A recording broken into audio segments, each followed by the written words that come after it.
Buen día a todos. Estamos en otro bucle con un investigador muy importante para nosotros.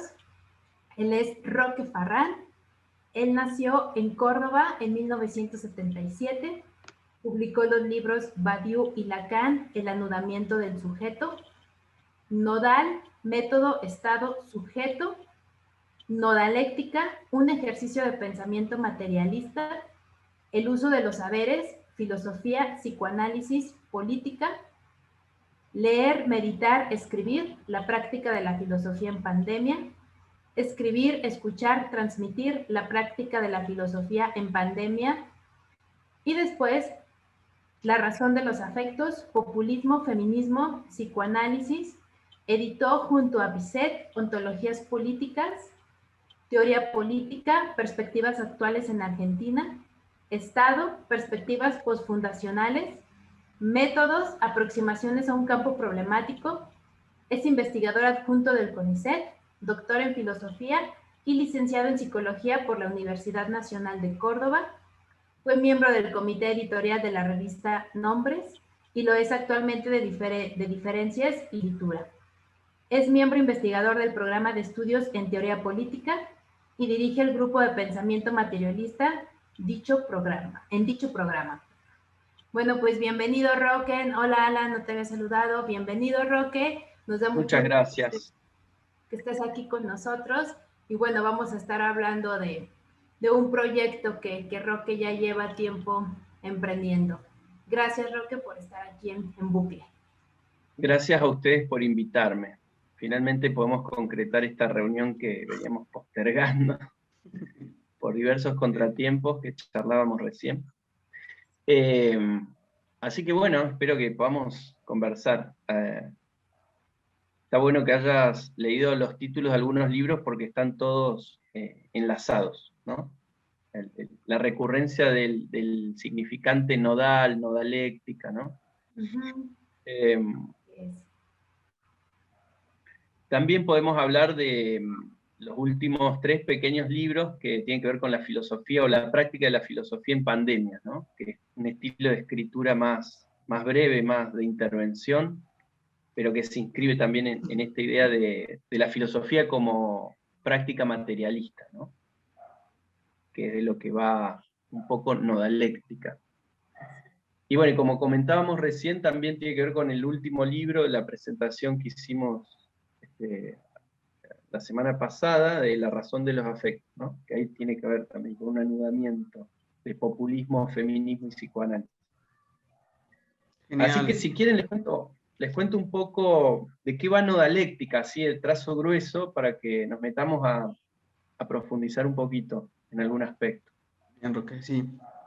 Nodaléctica es un significante nuevo, ¿no? Un neologismo, no existía hasta el momento de esta pequeña invención del neologismo que evidentemente se desprende o se deriva de dialéctica, ¿no? De la dialéctica, término clásico filosófico, pero que quiere enfatizar esta idea del nudo, ¿no? Es decir, que el movimiento de la léxisis, de la lectura, del acontecimiento de sentido, de la significación, tiene que ver con anudamientos, ¿no? Anudamientos que no son cualquiera, ¿no? Dice nodaléctica, pero en mi caso el nudo no es solamente una imagen, ¿no? Sino que tiene que ver con la lógica del entrelazamiento que despliega Lacan, ¿no? El nudo borromeo, básicamente. Pero tomado a ese nivel, como dice Lacan por ahí, a un nivel quizás un tanto, si se quiere, bobo, puede decirse así, el nudo bob, ¿no? En el sentido de que nos atenemos a pensar la implicación de distintos términos, ¿no? Es decir, ¿qué se juega para que distintos términos se sostengan entre sí? Y que un simple corte en cualquiera de ellos lo disuelva el conjunto, ¿no? Entonces la mínima estructura necesaria para que algo se sostenga, ¿no? Si dejamos de lado cualquier otro tipo de ordenamiento discursivo, ontológico, de orden jerárquico, y antes de caer en la idea de dispersión, de flujos y demás, me parece que la idea del prensado y el anudamiento es justa para situarnos en ese nivel de qué es necesario, qué modo de enlace es necesario para que distintos términos, sin suponer ninguna jerarquía, se sostengan entre sí, ¿no? Bueno, con esta idea del nudo, entonces operando, pero asumiendo a su vez que es un modo de operar, un modo de leer, un modo de posicionarse en el campo, y no solamente como un artificio técnico, ¿no?, para el psicoanálisis, porque existe toda esa deriva de la clínica de los nudos en Lacan y meternos a leer las distintas escrituras del nudo. Todo eso es muy interesante, pero a mí me interesa situarlo más bien en el campo de la cultura, ¿no? Porque el malestar en la cultura contemporánea tiene que ver con la caída de todos esos grandes relatos, de esos grandes ordenadores discursivos, y la cuestión de la dispersión de los saberes, la dispersión de las disciplinas, la dispersión de las prácticas. Y me parece que la idea de anudamiento nos da una herramienta muy, muy justa para poder pensar cómo crear una alternativa, cómo inventar una alternativa a la dispersión imperante, ¿no?, sin caer en modelos jerárquicos o en estructuras sistemáticas exhaustivas, ¿no? Entonces da una agilidad para pensar con sistematicidad y con apertura. Esos dos términos que a veces se oponen.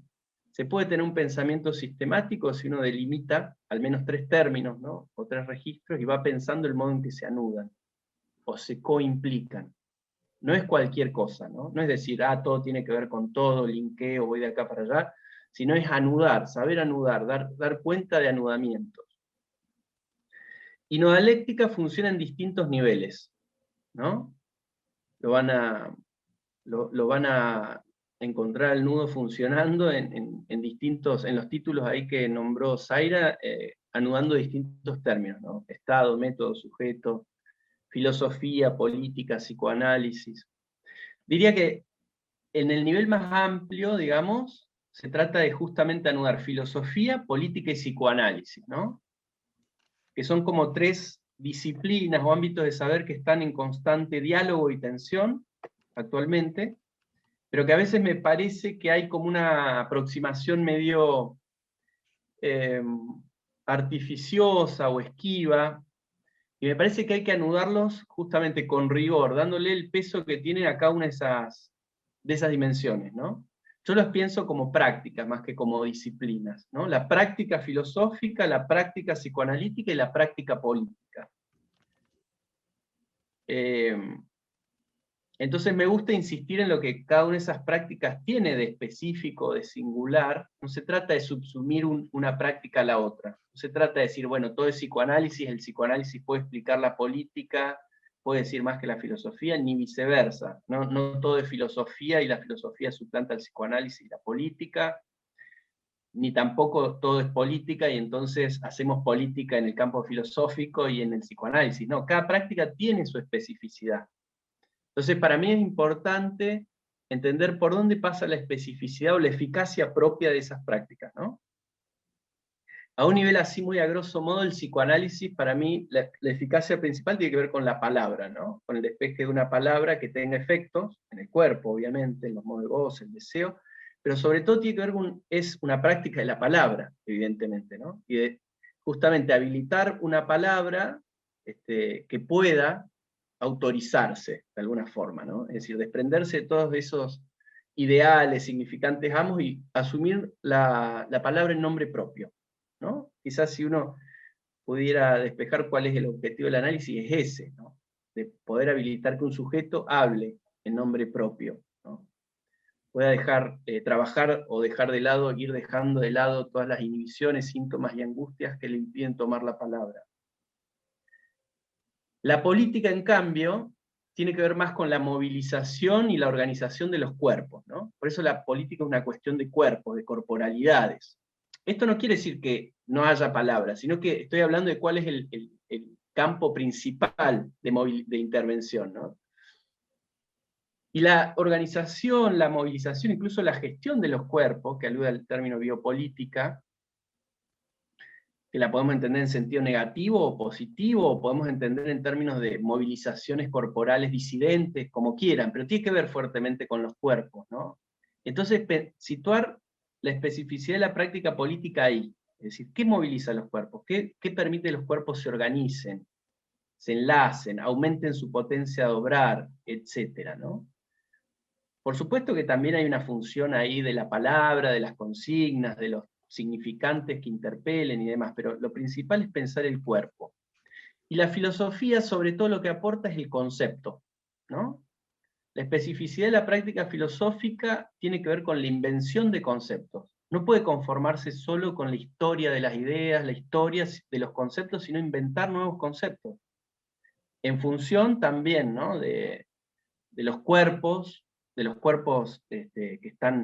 importan, digamos, y los que no, los cuerpos que están en juego en la escena actual, y de las palabras. Entonces, en ese nudo entre cuerpos, palabras y conceptos es donde se sitúa Nodaléctica, como movimiento de pensamiento materialista. Como notarán, digamos, la idea de pensamiento que tengo no remite a una conciencia, a una representación, sino pensamiento en sentido fuerte, enfático, ¿no?, que moviliza, que tiene que ver con la época, tiene que ver con la historia, con el modo de leer y apropiarnos de los legados, ¿no? Bueno, esa idea de pensamiento. Ese es el nivel más amplio. Después, si quieren, podemos ir profundizando cómo Genial, opera Roque. Nodaléctica al interior de cada una de esas prácticas, ¿no? Si me quieren preguntar algo acá o que charlemos algo en este nivel, si no sigo Sí, igual profundizando. me gustaría como, bueno, antes que cualquier cosa, Roque, agradecerte esta interlocución con nosotros. Claro que ya la veníamos como platicando y bueno, hasta ahora pudimos concretarla. Yo quisiera resaltar algo más o menos a lo que has estado puntuando que me parece muy interesante y que tiene que ver con el pensamiento de Roque Farrán. Hay algo que yo me siento interpelado cuando leo a Roque, y esto que tiene que decir, o esto que tiene que ver con el pensamiento y la práctica filosófica. De hecho, es muy interesante porque en varios de tus textos viene este concepto como una constante en el pensamiento y la práctica filosófica, ¿no? Ahora, nosotros arrancábamos con un neologismo que puede ser la formalización de un concepto que es nodaléctica, y me parece que ese es un rasgo muy de Roque a partir de los conceptos y de la práctica filosófica.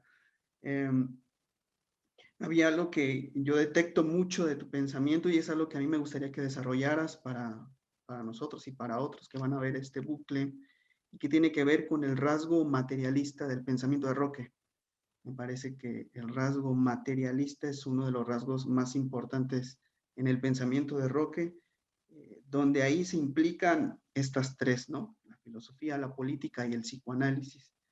Ahora, qué importante, yo por lo menos cuando busco la referencia en tus palabras y en tu trabajo, me hace muchísimo eco en la posición materialista de Lacan, ¿no? Algo como el querido y el estimado David Pavón Cuellar diría el Marx de Lacan, ¿no? Es interesantísimo cómo hay un rasgo muy particular en Lacan, que es ese Marx, y que tiene que ver con esta materialidad, ¿no? Esto me parece muy, muy importante, y que a lo mejor a partir de lo que yo te iba escuchando ahorita cuando hablabas no dialéctica, me gustaría que también empezáramos como capaz que dar un camino también hacia eso, porque vemos muchos autores con los cuales tú laburas, trabajas. Michel Foucault, bueno, esta cosa de lo político es impresionante, el de los cuerpos y el biopoder. Es algo que por lo menos a mí me interesa un montón, y sé que en psicoanálisis ya ves que es todo todo un movimiento, un pensamiento. Entonces, bueno, me gustaría como ir puntuando eso, Roque. No, que ahí cuando te escuchaba se me ocurrió, por ejemplo, el término que usa Lacan, la matière, ¿no? Como juega con la palabra lam, el alma, a tres, ¿no? El alma a tres, cuando se refiere al nudo Borromeo, como un modo también de decir que el nudo Borromeo da cuenta de la materia, ¿no? Pero bueno, es un juego también lingüístico, o basado en la homofonía del francés. De todas maneras, para mí el materialismo no es fundamentalmente lingüístico, ¿no? Yo en esto soy más Foucaultiano o althuseriano, y por eso el materialismo que a mí me interesa circunscribir no es tanto un materialismo de la materia, vamos a la materia, Claro. sino un poquito más complejo, ¿no? Por eso tiene que ver con el materialismo dialéctico, yo le llamo materialismo no dialéctico, porque tiene que ver con los nudos, pero apunta justamente a que la materialidad tiene que ver con pensar a nivel de las prácticas. Y las prácticas, por supuesto, que trabajan con materia, pero cada práctica tiene su materia, así como la poesía tiene las palabras, ¿no? La política trabaja sobre los cuerpos, por eso también podríamos pensar ahí el costado poético del psicoanálisis, ¿no? Por esta materialidad de la palabra o del significante. La matemática trabaja obviamente con los números, con las relaciones, con los conjuntos. Para Badiou sería, en definitiva, la matemática trabaja con multiplicidades, ¿no? O con relaciones. Y ahí hay que identificar en cada práctica cuál es el material, cuál es el modo de trabajo de ese material, cuáles son las relaciones sociales en las cuales se inscribe esa práctica, y ir haciendo esa analítica, ¿no? Es lo que nos da cuenta del espesor material de un pensamiento. Entonces digo, más allá de captar así como sintagmas masivos, el psicoanálisis es el discurso de no sé qué, entender cuál es la materialidad del psicoanálisis, o la materialidad de la poesía, o la material. Y entonces para entender esa materialidad también, por ahí es cuestionable, porque no tiene que ver con, como se dice habitualmente en la epistemología, cuál es el objeto, ¿no? No es el objeto, es cuál es la materia, cuáles son los modos de trabajo de esa materia, cuáles son las relaciones sociales. Finalmente va a haber un objeto producto, ¿no? Estoy hablando en términos así bien básicos, marxistas, altuserianos, ¿no? Para reponer la idea de materialidad. Ahora bien, la idea de no dialéctica es justamente pensar en un conjunto de prácticas, es decir, cómo esas distintas prácticas se inscriben en un todo social complejo, diría Althusser. Es decir, donde hay distintas instancias, donde hay distintas eficacias de una práctica sobre la otra, donde hay aspectos que son más inerciales y aspectos que abren a la posibilidad de invención, ¿no? Entonces, tener en cuenta todos esos aspectos nos da la posibilidad de pensar caso por caso, ¿no? Pensar lo singular. Es decir, no hablar en abstracto, sino pensar, por ejemplo, la coyuntura latinoamericana. No es lo mismo que la europea, ¿no? Es decir, eso también lo hemos hablado, seguramente lo hablaremos luego en otra charla, ¿no? Pero tiene que ver con esto. La posibilidad de pensar lo singular, más allá del folclore, digamos, no es que porque nos digamos latinoamericanos y nos pongamos, no sé, gorros de multicolores, vamos a ser latinoamericanos, digamos, o tomar mate, qué sé yo. No es solo por las costumbres, por la lengua, sino por situar singularidades, situar casos, y para esto hay que entender el todo complejo en el cual se inscriben nuestras prácticas, donde están nuestros cuerpos, nuestras palabras, nuestros modos de goce, nuestros deseos. Bueno, en fin, yo creo que lo importante también de proponer un modo de pensar y llamarle de algún modo, ¿no? Como no dialéctica, es autorizarse a intervenir excediendo el archivo europeo, ¿no? O el archivo anglosajón o el que sea, digamos, apropiándonos de los autores que nos sirvan para pensar, en mi caso obviamente Lacan, Badiou, Foucault, Althusser, Spinoza, pero darles una modulación propia, en función de los interrogantes que tenemos acá, en un lugar situado, en un momento dado, y que eso tenga un valor, si se quiere, más allá de la coyuntura, que no depende de la voluntad de nadie, sino de que otros puedan sentir que ahí se está elaborando algo, o sea, que tenga una dimensión universal, es una apuesta también, ¿no? Es decir, no somos simplemente regionalistas, particularistas, sino que pensamos que podemos montar una escena de pensamiento, autorizarnos a nombrar qué es lo que estamos haciendo, pensando, y dar una elaboración compleja, más o menos compleja de esta problemática, digamos, ¿no? Bueno, va un poco por ahí. ¿Quieres comentar algo, Zaira? ¿O sigo? Porque a mí me vino algo ahora que estaba escuchando a Roque. Creo que te quedaste sin audio, Zaira. Pero Está bueno. está sin audio. Estaba Sí. muteado. Continúen, adelante, Bien, adelante. bien. Bueno, Roque, hablando de materialidad, la materialidad en sentido de cada, bueno, puede pensar hasta cierto redondel, ¿no? Cada redondel con su propia materialidad, esto que también se puede llamar como la consistencia de cada redondel. Ujú. He leído en algunos de tus trabajos, cuando tú intentas hacer como esta consistencia del redondel del psicoanálisis, por así llamarle, me voy a atrever a decirlo, tú nombras varias cosas que me gustaría que igual fuéramos como ampliando, por lo menos con el psicoanálisis, y voy a nombrar algunos que yo saqué, digamos, cuando lo leía, y uno es etos materialista, otro es el psicoanálisis como cuidado de sí, otro que me pareció importantísimo y que tiene que ver con este último comentario que tú decías en la coyuntura, el psicoanálisis como algo que apunta al cuidado, las prácticas históricas del psicoanálisis, y otra cosa que me pareció muy interesante, eh, también con un rasgo eh, muy marxista, puedo decirlo, esto del deseo como deseo militante. Ujú. Como deseo militante, claro, me parece, si me entiendo bien, postrado justamente en la coyuntura con los otros y para los otros. Esto que tú llamas de manera muy, muy bella, esto de obrar, ¿no? Es algo que yo leo constantemente en tus textos, la potencia de obrar. Es algo Ujú. que está muy presente en tu pensamiento, y que cuando tú llegas a la consistencia, por lo menos de este nudo que podemos, de redondel, perdón, que es el psicoanálisis, aparece algo ahí cuando pues, tú estás describiendo esto como un deseo y una posición de deseo militante.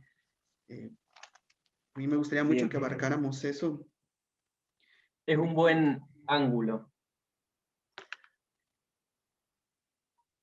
Sí, la idea de potencia de obrar es spinociana, ¿no? O sea, parto de esa ontología spinociana, de concebir los afectos no simplemente como emociones psicológicas, digamos, que siente un individuo, sino como constelaciones de relaciones que nos vinculan a otros, es decir, de manera más bien inter o transsubjetiva, ¿no? El afectar y ser afectados, como dice Spinoza. Y en ese afectar o ser afectados, o sea que se invierte lo polo activo, pasivo, demás, está en constante inversión, ¿no? En estas relaciones, puede aumentar o puede disminuir la potencia de obrar. Y la potencia de obrar implica la percepción, el aumentar la posibilidad de percibir nuevas cosas, el reparto de lo sensible, como diría Rancière, cambiar el reparto de lo sensible, lo que se ve, lo que se oye, lo que se siente. Aumentar o disminuir la potencia de pensar, ¿no? Es decir, desde una ontología spinociana no hay dualidad sustancial, todo es parte de la misma sustancia, el pensamiento, el afecto y la extensión o los cuerpos, ¿no? De hecho, el afecto es el registro justamente de ese aumentar o disminuir nuestra potencia de pensar y de actuar.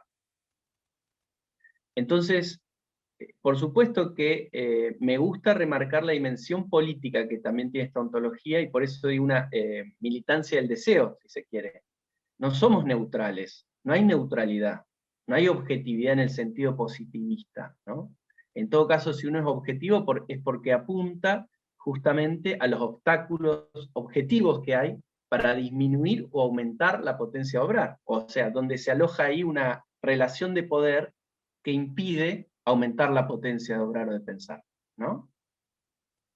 Entonces, me gusta esa idea de la militancia como un rasgo generalizado en las distintas prácticas, ¿no? En términos badiuanos. Que el sujeto sea militante de las verdades no quiere decir que sea simplemente un punto de vista subjetivo, dogmático, sino que conoce y a la vez está dispuesto a actuar sobre ese conocimiento acerca de lo que aumenta la potencia de obrar en distintas prácticas, que pueden ser eh, rigurosamente políticas cuando se trata de organizar cuerpos, digamos, puede ser artística cuando se trata de componer con distintos materiales, ¿no? Pintura, música, notas musicales, espacio en el caso de la arquitectura. puede ser científica, ¿no? En el caso de que eso tenga que ver con combinaciones de fórmulas, axiomas, teoremas, o, bueno, física, química, etc. Pero digo, para no irnos por las ramas de los distintos saberes, tiene que ver con esto. Militar por el deseo tiene que ver con qué es lo que aumenta en cada caso singular la potencia de obrar, ¿no? Y apuntar a esto, en términos espinocianos, cuando aumenta la potencia de obrar, el afecto es la alegría, ¿no? Cuando disminuye la potencia de obrar es la tristeza. Lo cual no quiere decir que esté mal la tristeza, es decir, no, es un conocimiento material, real, de cómo funcionan los afectos, y entender por qué se produce tristeza, o por qué se produce odio, por ejemplo, ¿no? Que el odio es una tristeza ligada a la idea de una causa exterior. Si sentimos odio por alguien o por algo cuando estamos tristes, y esa tristeza se la adjudicamos a alguien nos está perjudicando, alguien nos está disminuyendo nuestra potencia obrar.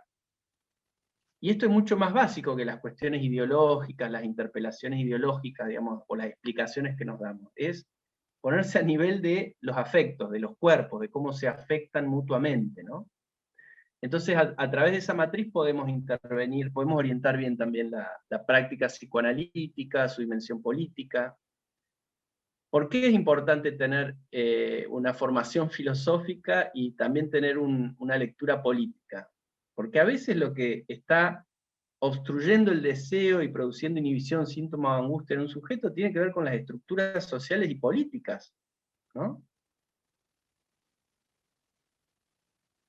Bueno, tiene que ver con eso, con esa inmixción de distintos campos, ese anudamiento de distintos campos en las distintas prácticas. Que, repito, tienen su especificidad, no es lo mismo cómo se trabaja en un consultorio, sea en un hospital público o privado, donde sea, que cómo se elaboran conceptos, que puede ser también en cualquier lugar, puede ser en una universidad, o puede ser en la plaza pública, puede ser en una red social, donde surja la posibilidad de crear conceptos, pero a la vez todos estos campos se inmiccionan, ¿no? Entonces, nodaléctica es el movimiento de dar cuenta de esos anudamientos entre campos. Claro, esta forma de iniciarse sería obviamente la consecución con los otros, ¿no? La razón, vaya lógica de estar ahí, es un poco para los otros y con los otros.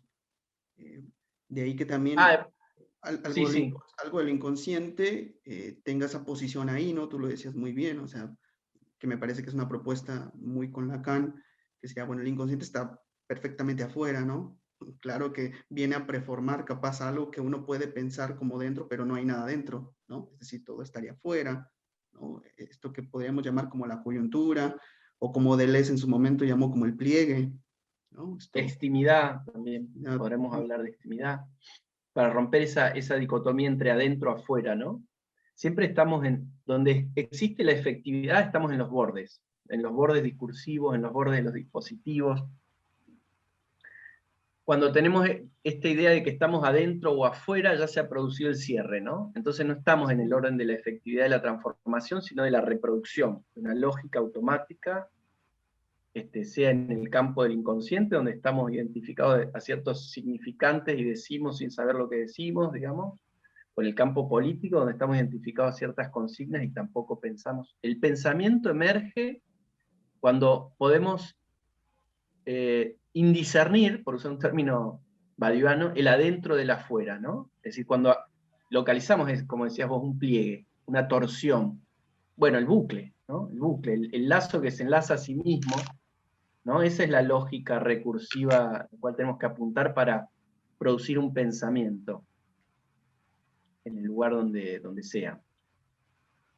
No, y lo que quería decir es que mencionaste lo del etos materialista, que esto lo tomo más de Foucault, que es una disposición el etos, ¿no? Un modo de conducirse, no es un programa, no es una teoría consolidada, sino que es un modo de conducirse ante los saberes.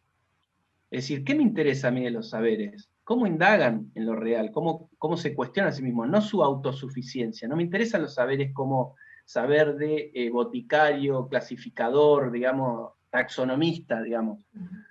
ordenador, sino el saber en tanto puede interpelar, en tanto puede cuestionarse a sí mismo, cuestionar a los otros, ¿no? Ese ethos que Foucault rastrea desde la antigüedad como el ethos de transformarnos a nosotros mismos, es decir, conmover las estructuras que nos constituyen, hasta la Ilustración, ¿no? Es decir, ese ethos límite de habitar las fronteras entre los órdenes que nos constituyen, es decir, el orden tanto de los saberes como de los poderes, como de los modos de cuidado, ¿no? Es decir, esos tres ámbitos, cuestionándose mutuamente, dan cuenta de un ethos crítico, podríamos decir, y un ethos crítico materialista. A mí me gusta decir materialista porque tiene que ver con prácticas concretas, ¿no? Me gusta enfatizar que no tiene que ver con abstracciones, no tiene que ver con consignas, sino con enfocar las prácticas concretas tal como se producen. Sí. Zaira, ¿quieres comentar algo? Bueno, nada más continuar con algo que iba a abordar Roque, de cómo opera nodaléctica. O sea, opera sí con cuerpos, palabras, conceptos. Entiendo que el espacio de nodaléctica va a ser en el malestar de la cultura. Y ahí, ¿cómo opera nodaléctica? Con esos tres elementos que se nudan. Bueno, me quedó la duda cuando ibas a comenzar a abordarlo, que ahí, bueno, Alan hizo algunos comentarios. Sí, la idea es justamente pensar en movimiento, ¿no? Es decir, no solo en situación, caso por caso, es decir, por eso no podría dar una receta de cómo opera nodaléctica, sino tratar de ir definiendo algunos, por eso dije primero a grosso modo un diagnóstico de la época sobre el malestar de la dispersión o de la especialización de cada uno con su disciplina, ¿no? Y luego tratar de juntar esos saberes. No, volver a recuperar el pensamiento más si se quiere, más corajudo, más decidido, es decir, vamos a pensar el conjunto, aunque sea de una manera abierta, ¿no? No totalizante, pero sí a pensar los modos de imbricación entre las prácticas, ¿no? Cómo se insertan. Entonces vamos a pensar en movimiento. El primer movimiento era ese, pensar que no por casualidad hay estas aproximaciones y tensión entre filosofía, política y psicoanálisis, que yo trato de deslindar ahí qué hay de cada una de esas prácticas, ¿no? El segundo movimiento podría ser tratar de especificar al interior de cada una de estas prácticas cómo se anudan. Y ahí es donde, esto lo digo en el libro, justamente se llama Nodaléctica, que salió publicado en 2018, que son una serie de ejercicios también, de tentativas de anudamiento en distinto nivel. Se continúa también con la razón de los afectos. Pero bueno, digo, el segundo movimiento tiene que ver con la importancia, por ejemplo, en filosofía, de practicar tres tipos de lectura distintas, que suelen ser heterogéneas o suelen disociarse, ¿no? La ontología, por un lado, es decir, la necesidad de practicar, como le decía recién, desde Spinoza hasta Badiou, poder pensar en términos ontológicos el discurso del ser en tanto ser, ¿no? No, como se hace a veces apresuradamente, eso se descalifica, ¿no? No, eso es ontológico, como se dice, ¿no? Como una fijación. Al contrario, el discurso ontológico es el discurso más elemental, la lengua más básica, si se quiere. Por eso se puede pensar en términos de conjuntos, como hace Badiou, múltiples de múltiples sin ningún tipo de cualidad, o en términos de tensiones afectivas, en el caso de Spinoza, ¿no? De modos, modificaciones de una sustancia infinita. Pero ese lenguaje y ese ejercicio, o sea, ese discurso y ese ejercicio, nos da la posibilidad de desustancializar justamente las referencias, de pensar en términos de la pura multiplicidad de lo que hay, o de las relaciones de lo que hay, sin cualificar eso, sin darles un valor predeterminado, ¿no? Y eso es muy importante para poder leer dónde se producen coagulaciones de sentido, por ejemplo, ¿no? O cooptaciones de determinadas relaciones de poder, que favorecen a unos y desfavorecen a otros, ¿no? Porque si uno tiene una visión ontológica donde todos los seres son absolutamente indiscernibles, son múltiples de múltiples, ¿por qué hay múltiples que tienen un privilegio, digamos, para decirlo en términos sociales políticos, por sobre otros? ¿Por qué? ¿no? Entonces es muy importante practicar la ontología para romper con todos esos prejuicios ideológicos o esas naturalizaciones de los ordenamientos o de los agenciamientos humanos, ¿no? O históricos. Luego, el segundo modo de lectura que propongo anudar a la ontología es la crítica ideológica, ¿no? Es la tradición marxista, pasando por Althusser hasta Zizek, el último exponente de esta recuperación de la ideología, del término ideología y de la importancia que tiene para seguir leyendo la complejidad de las relaciones sociales, ¿no? La crítica ideológica es clave para detectar esos nudos sintomáticos donde se coagulan relaciones de poder, ¿no? Más allá de las justificaciones que se den sobre esas jerarquías de poder, encontrar esos puntos de exclusión, de invisibilización, practicar esa lectura que para leer El Capital de Althusser está claramente ahí, ¿no? En introducción, ¿no? La lectura sintomática. ¿Qué nos puede aportar hoy la lectura sintomática? Me parece que es sumamente actual. En todo caso, lo que hace Zizek es aumentar el campo de intervención de esas lecturas, ¿no? Como lo mismo que hace Rancière y otros que han partido de ahí. Aumentar el archivo y las posibilidades de intervenir, incluso sobre la estética, sobre el arte, ¿no? El reparto de lo sensible, como decía. Pero esa crítica ideológica, para mí, que generalmente se opone a la ontología, por ejemplo, al contrario, se nutriría mucho del pensamiento ontológico. Me parece que Badiou logra, de alguna manera, intervenir más o menos adecuadamente en los problemas del presente, teniendo una ontología vigorosa, ¿no? Una práctica ontológica fuerte.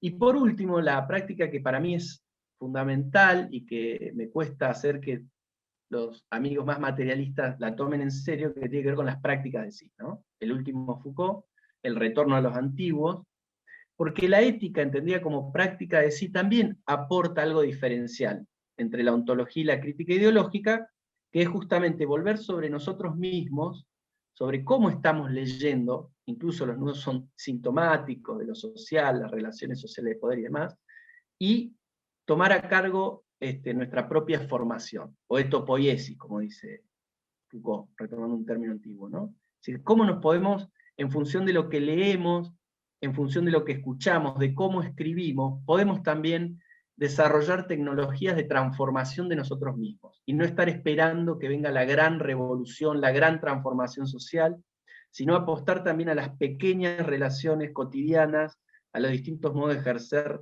el gobierno en relación con la educación, con la salud, con distintas instancias, y no solamente esperar las grandes transformaciones macro, ¿no? Bueno, entonces anudar lo ético, lo ontológico y lo ideológico me parece que es el segundo movimiento que hago en torno con nodaléctica, ¿no? Para generar ahí un campo de problemáticas comunes que en general en los gremios de especialistas se escinden, ¿no? Están los que se dedican a la ética, los que se dedican a la crítica ideológica y los que se dedican a la ontología. Y en general no se llevan bien. Bueno, yo no digo que se lleven bien, no es una propuesta de síntesis, pero sí de pensar los anudamientos en términos de heterogeneidades y de la posibilidad de que nos aportan de pensar lo que está sucediendo, lo que acontece, ¿no? Bueno, y así en cada práctica, al interior del psicoanálisis también pensar el anudamiento entre la teoría psicoanalítica, la práctica clínica y la investigación en el campo de la cultura, que es necesario recuperar ese trípode, digamos, que es más amplio que el clásico freudiano, que es lo que hacían Freud, lo que hacían Lacan, y lo que hoy en día la mayoría de los psicoanalistas ha perdido, digamos, esa nutrirse y leer lo que sucede en todo el campo de la cultura, en la ciencia, en el arte, para inventar nuevos conceptos, y no solo repetir los conceptos de los maestros, sino para inventar nuevos conceptos. ¿Cuánto hace que no se inventan conceptos en el campo del psicoanálisis? Se ha perdido esa dimensión filosófica, la posibilidad de autorizarse a producir conceptos para también ser eficaces en el campo de la clínica, ¿no? Bueno, y también en la política, otro ámbito que se suele escindir. Para mí es clave acá poder pensar tanto las movilizaciones como las organizaciones sociales como el Estado. No renunciar a ninguna de esas dimensiones. Pensar el anudamiento entre esas tres dimensiones suelen ser antagonistas, ¿no?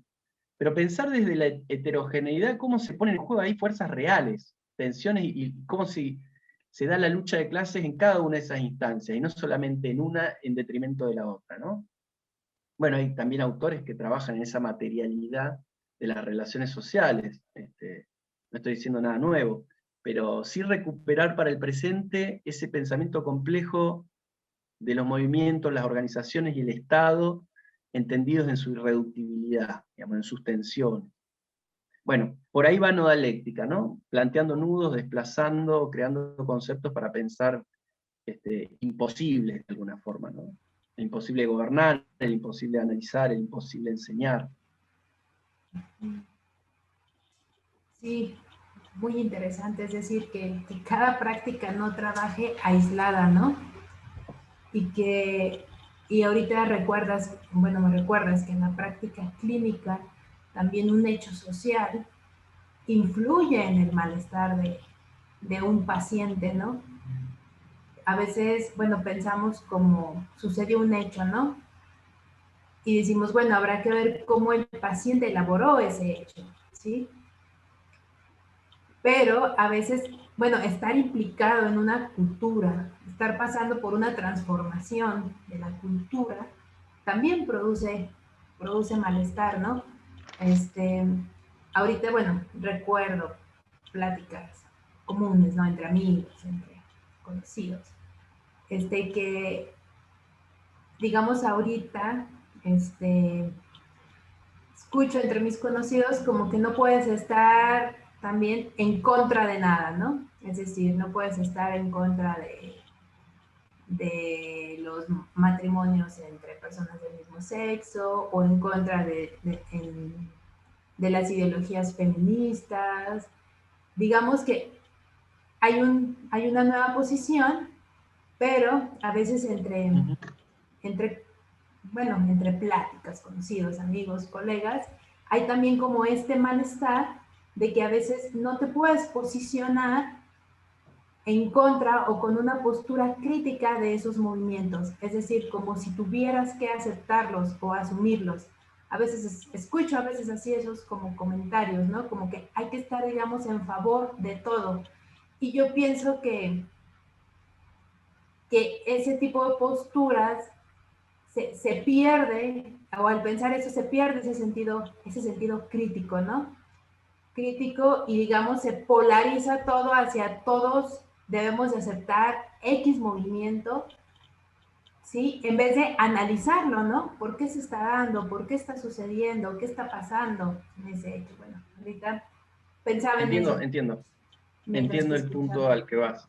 Sí, Sí, es y un problema cuando se asumen posiciones cómodas, digamos, ¿no? Como que a priori tenemos la paradoja de que por ahí quienes nos sentimos dentro del campo de lo que podríamos decir un pensamiento de izquierda o progresista, por lo menos ligado a las tradiciones de la emancipación, de que deseamos una sociedad más justa y más libre, digamos que no justificamos las jerarquías naturalizadas de poder, la explotación y demás, de que nos encontramos a veces con esto de que decís vos de un discurso a priori políticamente correcto. No es por una convicción o por un análisis de lo singular, de lo que aporta algo o lo que es para un sujeto, sino a priori no podemos estar en contra de algo, ¿no?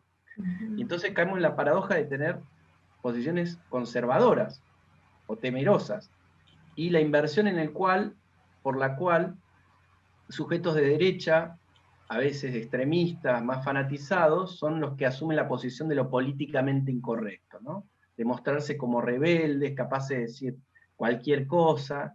Y eso es un problema, porque hemos perdido la incidencia, como decías vos, de la crítica, ¿no? Porque la crítica, para que sea efectiva, tiene que ser situada y tiene que arriesgarse. Y no entra en la lógica del para todos, porque para cada sujeto, una situación, por eso digo, puede aumentar su potencia obraria y apuntar a que vaya en el sentido de la emancipación, o todo lo contrario. Y eso hay que verlo caso por caso y situación por situación. No es una cuestión de consignas abstractas y generales, digo, todos vamos con el feminismo. Bueno, sí, en principio diría que sí, pero bueno, hay que ver en cada situación, en cada relación, qué es lo que está sucediendo, si efectivamente hay una potencia feminista, o hay, por ejemplo, una conducta de revanchismo, de persecución, qué sé yo, no sé, entre las mismas feministas existe esta distinción, ¿no? Entre un feminismo punitivista, ¿no? Que busca el castigo, y un feminismo que no va por ahí, digamos. Entonces, en cada caso hay que hilar un poquito más fino. Y Nodaléctica, de alguna manera, trata de lidiar con esas, por eso digo, con esas especificidades, con esas heterogeneidades, pero a la vez con la articulación del conjunto, ¿no? Sí. Bueno, ahorita también que te escuchaba, tenía una pregunta que también escuché mientras presentaron hace unos días tu libro de La razón de los afectos, populismo, feminismo y psicoanálisis con Elga y Silvana. Y bueno, casi al final de tu charla comentabas que habría que sostenerse en una consistencia y no tanto en una institución, ¿sí? Abordaban esta cuestión de las jerarquías, ¿no? Lo entendía como el discurso predominante según la institución a la que se pertenezca, ¿no?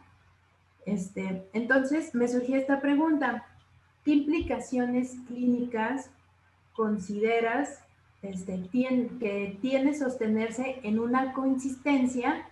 Y por otro lado, ¿qué implicaciones clínicas tendría sostenerse en una institución o en un discurso institucional?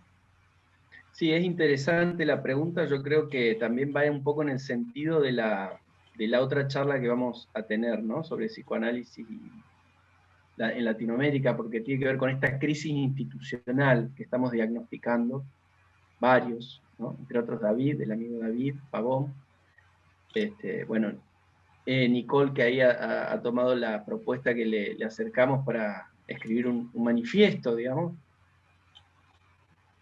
porque tiene que ver con nuestra relación de dependencia con las instituciones, ¿no? Principalmente europeas, o por lo menos muchas de las instituciones psicoanalíticas tienen esta dependencia, pero no solo del psicoanálisis, es decir, el mismo modo de pensar, por ejemplo, el Estado, digamos. Tenemos toda una tradición de crítica y de cuestionamiento del modo de pensar el Estado en términos europeos. Y asimismo en cada institución. Psicoanálisis es una institución relativamente nueva en Latinoamérica, a pesar de que ha tenido mucho éxito, ¿no? No dejan de decirlo los colegas europeos. De hecho, Argentina es uno de los lugares que más psicoanalistas o practicantes del psicoanálisis tiene, pero también hay muchísimos en México y en otros países de Latinoamérica, y sin embargo no tenemos instituciones, hay experiencias institucionales, digamos, pero siguen siendo muy subordinados o dependientes de las instituciones europeas. Entonces, me parece que es clave en este momento de crisis, como decíamos, donde se cuestiona el psicoanálisis desde posiciones queer, ¿no? Feministas, decoloniales, entender que ya estaba en crisis, que esas instituciones están en crisis hace tiempo y hay un malestar en relación a la formación y a la autorización del analista, que me parece que tiene que ver con lo que hablábamos anteriormente, la pobreza que se ha producido en la formación, ¿no? Es decir, la dificultad que tenemos como analistas de nutrirnos de toda la tradición, como han hecho nuestros maestros, de autorizarnos para leer con rigurosidad, pero también con libertad, todo el archivo europeo de la filosofía, para poder también sentirnos interpelados por la política, como la materialidad viva de los cuerpos, ¿no? No solamente como consignas o lo políticamente correcto que hay que decir, sino entender cuáles son las relaciones en juego, las disimetrías profundas que hay en cada lugar, las potencias que se abren, no de manera idealista o romántica, sino materialista, es decir, ¿qué potencia se abre en tal movimiento que no se da en tal otro? Que sí se da de este modo en este país y no en este otro. Es decir, poder leer ahí los nudos problemáticos con sus límites y sus potencias. Por eso digo que como como bien vos decías, la efectividad en el campo de la clínica para mí tiene que ver con esta posibilidad de pensar cómo los cuerpos, las palabras y los conceptos se hallan de algún modo detenidos, ¿no? Por lógicas institucionales que están en crisis, que están estalladas. A mí me gusta la expresión de Maud Manoni de las instituciones estalladas. No solo están estalladas las instituciones disciplinarias clásicas, ¿no? Sino estas nuevas instituciones psicoanalíticas, porque es muy difícil plantear este modo de organización que no sea puramente jerárquico, que no genere solamente efectos de imitación, ¿no? Sino que haya un verdadero efecto de formación, de transformación. Y bueno, para exceder a las instituciones, no estoy diciendo que haya que abolir las instituciones, al contrario, estoy hablando del Estado y de cómo habitar las distintas instituciones, incluso los institutos de investigación científica. Pero para poder excederlos y articularlos de una manera eficaz, inteligente, hay que, justamente eso, autorizarse y exceder las identificaciones y las lógicas institucionales, ¿no? Y tenemos mucho que aprender de nuestros maestros, digamos. No es necesario citar a Foucault, a Lacan como autorizadores solamente de la palabra, sino seguir su ejemplo. ¿Qué hacían ellos en las instituciones? También eran disruptivos, aún estando en instituciones muy clásicas, ¿no? Proponían, salían de los moldes, ¿no? No se conformaban con reproducir, digamos, o con alienar, ¿no? Y eso se ha perdido mucho, esa inquietud, ese exceso que permitía salir de los roles institucionales. Sí, ese excedente que termina siendo irreductible, ¿no? Sí, un tema irreductible, y a mí me hizo pensar todo esto que decíamos en algo bien sustancial cuando hablabas, bueno, como dices tú, es algo que a lo mejor está en Lacan y en el psicoanálisis, la producción del sujeto como intervalo, en un juego, en el otro terciario, y algo que tú decías y escribías es este juego intervalar o este juego dentro del otro terciario sin apurarse para comprender. Esto me parece crucial. Y la constante repetición para la diferencia, ¿no? Es decir, algo que se repite también da cuenta de que necesita cierta invención, ¿no? Eso uno lo puede entender, claro, como un estatuto clínico, pero es un estatuto político también. Es una noción política del sujeto. Me parece como crucial definir eso, ¿no? Porque claro que un psicoanálisis con Lacan y otros, claro, pero por lo menos no puede distinguir esos rasgos donde hay, como ya lo veíamos, algo del deseo como militancia y también algo como el otro terciario, también como este sujeto que que invenciona, ¿no? A partir de una noción intervalar, ¿no? Es decir, cómo tiene que aparecer un tercero, ¿no? Uno puede pensar en los tres redondeles de nuevo, ¿no? Esta cosa terciaria, y algo que a mí me gustó mucho cuando lo escribías, porque me parece que es como seguir un poco el comentario de la consistencia de un redondel, no apurarse a comprender, ¿no? Sino más bien estar como en la coyuntura, ¿no? Y en la constante militancia de la coyuntura, ¿no? Tendría que ver como con esa línea, ¿no? Uh-huh. Sí, estamos muy acostumbrados a escuchar discursos que tienen que ver con la afirmación de una identidad, ¿no? O de un punto de vista determinado. Y nos cuesta más pensar esto en términos, como decías vos, el intervalo, la relación. No somos en sí mismo, ¿no? Es decir, esa identidad es mortífera, no tiene nada que aportar. Tampoco es evitar a toda costa cualquier posicionamiento. Estoy diciendo que se trata de posicionarse para abrir el juego, ¿no? Es decir, el tiempo lógico es claro en eso, o sea, se trata de asumir, adelantarnos, anticiparnos, para ver qué hacen los otros también, es decir, para suspender la decisión. No se trata de ser unilineal, dogmático, sino plantear una posición, ver cómo juegan los otros y volver a jugar, ¿no? Y así se van tejiendo las cosas. Pero si permanecemos en una identidad a priori por temor o por infatuación o por lo que sea, nunca vamos a crecer, desarrollarnos, nunca vamos a aportar nada, no vamos a salir del goce, del sufrimiento. Bueno, en definitiva para mí es la muerte, digo. La muerte es la repetición, a veces la muerte sucede en vida, digamos, es la repetición no asumida como tal, no asumida como lo que nos permite abrir el juego, ¿no? Yo digo, ahí en el juego hay una dinámica que a veces es difícil de componer, que tiene que ver con asumir que los términos son intervalares, que son relacionales, pero que a su vez hay que balizar, ¿no? Hay que tomar posición, un punto nodal u otro. Entonces hay que nombrar. Hay que nombrar. Por eso propongo nodaléctica como modo de nominación y después voy nombrando, bueno, ontología, ideología, ética. Bueno, ¿y por qué? Bueno, la razón está en el movimiento también, ¿no? No digo que esto les convenza a todos, les cierre a todos, les sirva a todos, pero voy poniendo como esos hitos, esos puntos nodales que me permiten también abrir el juego, digamos, y que otros quizás jueguen a su modo.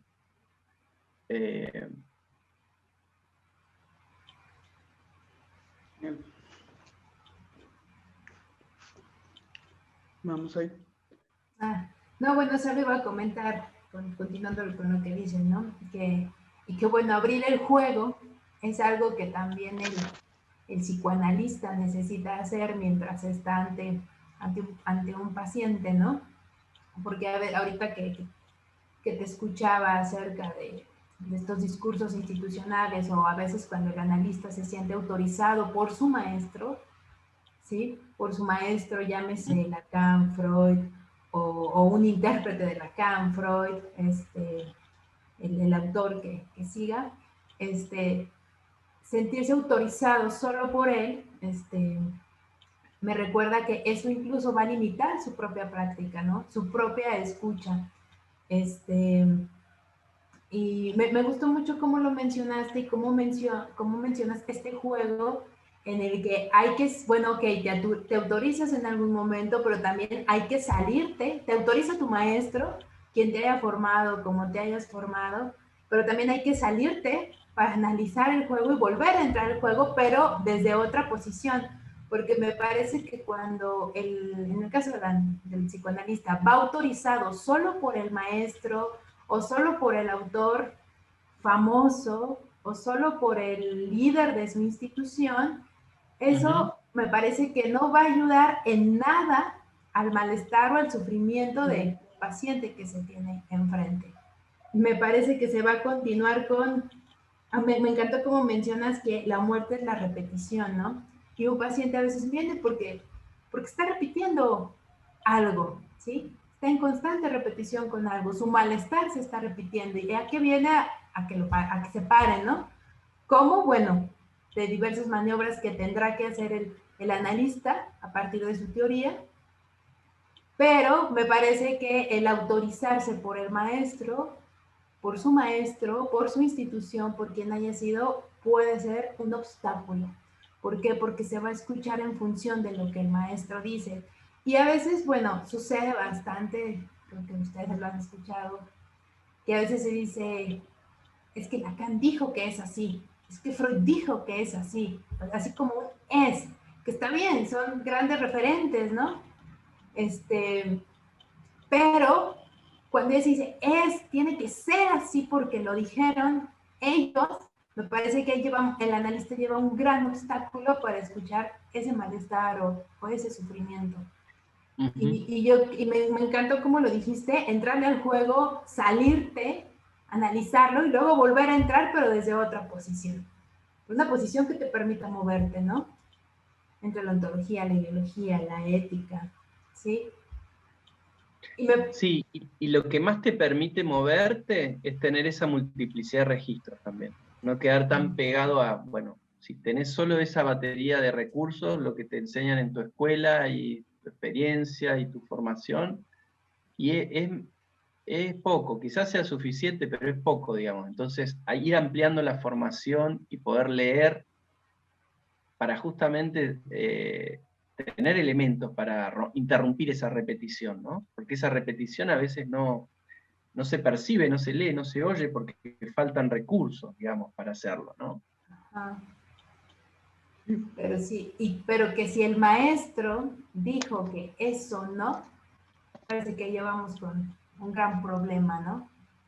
Si se transmite eso no, así no es, porque así no lo dijo Freud, Lacan, quien sea, entonces llevamos una gran limitante para poder escuchar ese malestar, ¿no? De forma individual que llega. Bueno, lo que pasa es lo que está señalando ahí Zaire es una operación básica que hay que hacer para autorizarse, que es ahuecar o vaciar la consistencia del gran otro.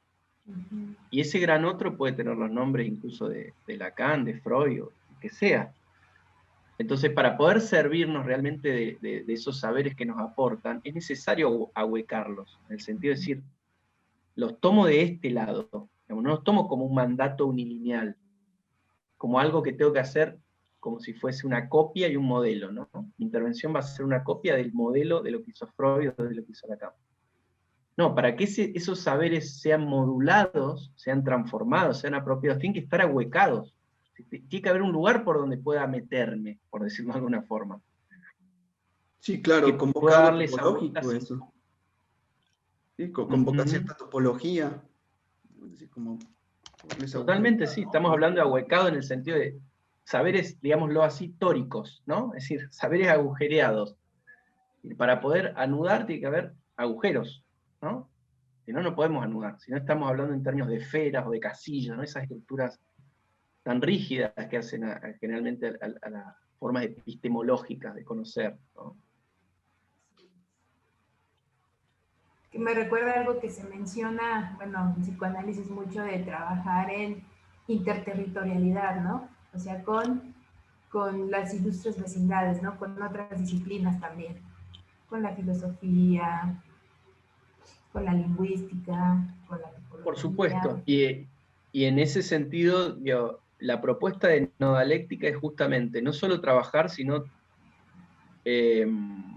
poder pensarlas más allá del corset disciplinario, ¿no? Por eso digo, pensarlas como prácticas, porque muchas veces, bueno, esta es una crítica Foucaultiana, ¿no? Al concepto de disciplina, o de paradigma disciplinario, es decir, que tiene que ver con unas determinadas reglas de funcionamiento.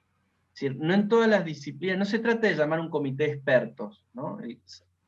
Hacer un comité de expertos en cada disciplina, sino de poder también tener este oído o esta lectura que se apropie del modo de trabajar, ¿no? Es decir, Lacan no era un matemático, sin embargo recurría todo el tiempo, o se servía de lo que le traían los matemáticos a su modo.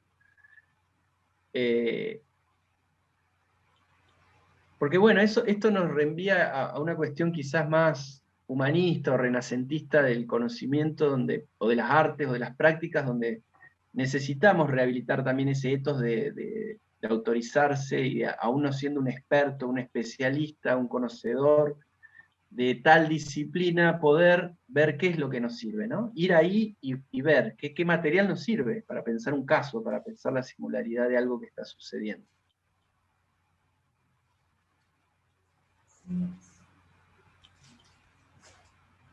Genial, Roque. Bueno, ¿quieren que vayamos cerrando?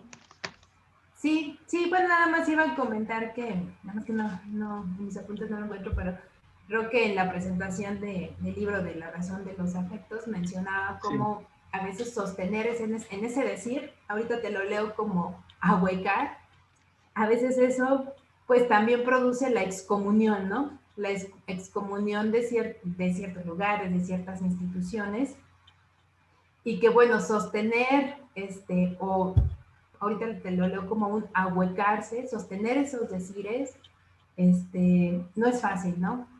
No es fácil porque pueden producirte que quedes excomulgado del espacio a lo mejor a donde perteneces, ¿sí? Pero es necesario, ¿no? Es un riesgo que queda absolutamente en la decisión de cada sujeto, ¿no? En qué momento siente autorizado para decir lo que tiene que decir, que remite sin duda, si uno se autoriza a decir, al hueco en el otro, digamos, eso a veces no cae bien, puede no caer bien a los que hacen de representante o el semblante de ese lugar de autoridad, y bueno, quizás no sea el mejor lugar donde estar, un lugar donde eso no se puede oír. Genial. Bueno, Roque, vamos a ir cerrando. Yo quisiera agradecer y resaltar, por supuesto, el trabajo tan arduo que también compartes con nosotros, al igual que el bucle que estamos haciendo. Y algo que yo resalto mucho de tu trabajo es esta producción nodal como un modo de leer, pensar y actuar, ¿no? Y, digamos, advenirse a una coyuntura, me parece que es importantísimo para seguir pensando estos tres redondeles filosóficos, psicoanalíticos y políticos, ¿no? Me parece crucial, me parece necesario. Tú lo decías, ¿no? Esto de la ideología y algunas cuestiones que con otros colegas uno va pensando, pero que por lo menos, y en el psicoanálisis, en otras cosas, pues es sumamente necesario. Ahora, otro rasgo que yo quisiera igual traerlo a colación y que me gustaría más o menos por ahí ir cerrando, es otra vez la potencia de obrar, que tú ponías en uno de tus textos, la potencia de obrar, que es sostener.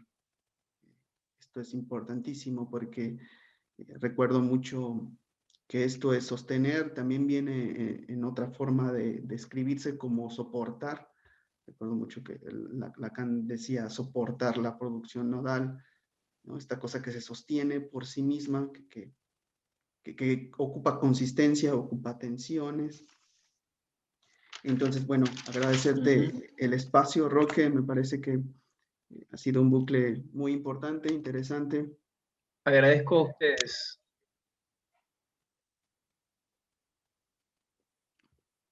Se enlenteció ahí. Ya estamos, Roque, Se ya. alteró la temporalidad. Sí. No, pues muchas gracias, Roque, por compartirnos esta explicación interesante de nodaléctica.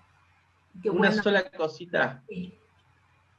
en Sí, relación a Roque. lo que decía Alan, que lo que sostiene esto también, esta práctica, por lo menos en mi caso, es la práctica de escritura. O sea, la escritura de los libros no es un efecto de productividad, como me dicen algunos amigos, digamos, es una práctica, digamos, simplemente es el modo de sostener. Quizás sea el modo de habitar el malestar en la cultura o la dificultad en los bordes institucionales, ¿no? Y ahí, bueno, ahorita, en ese modo de sostener, en ese escribir, podríamos ubicar ahí esta concepción de la verdad que nombraste también en aquella charla que ya he citado, esta concepción de la verdad como crítica de nosotros mismos, el escribir. Sí, en efecto, la escritura para mí es el paradigma, digamos, el ejemplo, en mi caso, así lo leo en Foucault también, pero seguramente muchos amigos Foucaultianos no estarían de acuerdo, pero el paradigma de las prácticas de sí, o sea, de transformación de sí y de interpelación a los otros, a que se transformen, digamos, confío en el sentido fuerte, ¿no? Es decir, siento confianza en el gesto de escritura, digamos, cualquiera sea su complejidad o su nivel de elaboración. Me parece que es un gesto de emancipación, el gesto de poder escribir, porque es el modo de asumir un decir singular, ¿no? Que si no se olvida, como decía Lacan, estructuralmente, que se diga queda olvidado, ¿no? Tras lo que se dice, de lo que se escucha. Entonces la escritura es un modo de conjurar, digo, no solo el olvido, sino de hacer bucles, en definitiva, si queremos repetir. La escritura para mí es el gesto de hacer bucles, no es otra cosa que eso. Así es. Y que en un análisis también eso se intenta, ¿no? Escribir, reescribir el, el texto, ¿no? El texto donde se va a soportar el deseo de un paciente. Así es. Bueno, Roque, para la gente que Bueno, va a ver este bucle, ¿dónde te pueden encontrar? Si alguien quiere escribirte algún correo electrónico, ¿dónde te pueden encontrar, Roque? mi correo electrónico es roquefarran@gmail.com. Genial, Roque. Y bueno, también participo en las redes, pero con una modalidad muy especial que tiene que ver con la escritura de sí, justamente, no solo para compartir contenidos. Y Sí, de hecho, a propósito de eso, no muchos soportan esa modalidad de escritura. de hecho es interesantísima porque cuando tú compartes algo en Facebook, pues uno también termina interpelado, ¿no? Es interesantísimo de esa forma que tú en algún otro posteo tú compartías y decías, ¿no? Yo comparto de esta manera, porque no comparto anécdotas, sino más bien tiene que ver con lo que a lo mejor voy transitando. Esto es importantísimo, ¿no? Es otra forma anecdótica de trenzar, me parece. Y de usar las redes, ¿no? Más allá del chisme. Bueno, Roque, muchas Bueno, gracias. queridos, Gracias, Roque. Hasta pronto. gracias a ustedes. Nos estamos viendo, cruzando.